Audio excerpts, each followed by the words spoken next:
Well, would you look at this, man? It's raining down here in Madison, Indiana. We've just crossed the Ohio River, it's flooded, and now we're in Indiana. Imagine when slaves crossed that river right behind me. Most of the times they came across in what they called john boats or small flatboats. That was the way they basically could get from Kentucky over to Indiana. And I think all of us know that once they got here, and of course getting up to this point, they walked and they walked and they walked. And they're in Indiana, like, because of the Fugitive Slave Act, people could still come back here and hunt them. They had to keep going north. Think for a second, reflect. Our history is black.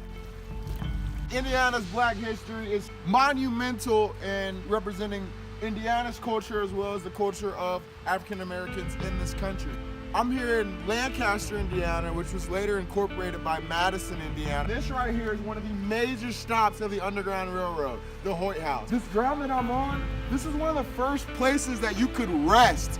Now that you have your freedom, you've crossed the Ohio River, you're on from Kentucky into Indiana, and right here, these great white people who are living here said, come lay your head down, come rest, and we're gonna figure out where you're gonna go next. Runaway slaves would come here, and they're being hunted by bounty hunters. Remember that. That's why you have to keep going. So they go up north or up onto Michigan, onto Canada. And this would be the first place that they could rest as free members of society. Is that not amazing? So this land right here, it's a little wet, but when you look at the grand scheme of things in history where we were just 200 years ago, a little rain is the least of my problems. Runaway slaves were coming up. They knew this was a good spot. They knew this was a place that they could seek refuge and rest for a little bit. They've been walking forever. And now they're in Indiana, they're in a free state. I can't even imagine who's walked here, what they've been through, and how they felt when they got to this house right here. Y'all boys, y'all follow me right this way. The White House is just that way. Just follow him. I'm up, Jack. I'm up. I'm through, dog. I'll catch you over there. Hold on, bro. Hold on. Where'd he go? He went that way. All right, bet. Appreciate it. Our history is black.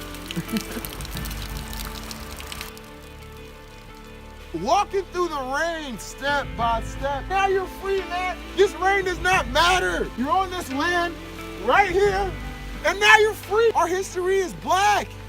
It's black as can be. And there's some things about it that they will never tell you. This land right here is sacred, man. Free ground. Just 11 miles that way, you are a slave. You are property. Indiana's history is black. Right now, we're about half a mile from the Hoyt House. We're at Lutheran College, funded heavily by the Hoyt family.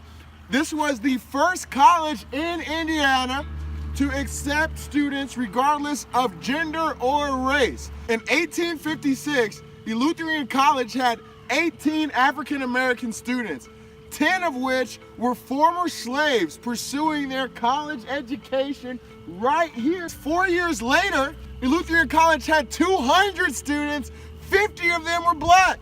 It's hard to find a 25% African American rate at most universities in the country. We're talking 1860, pre-Civil War, the Lutheran College having 25% of the student body being black. It just shows that Indiana's black history was truly ahead of its time. Indiana did some bad things. Fugitive Slave Act.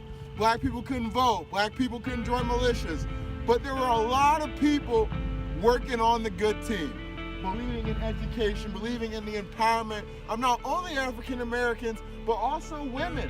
Right here, at a time when a lot of women were restricted from receiving their education, this university, this college right here, welcomed students from everywhere, anyhow, didn't matter, get educated. That is powerful.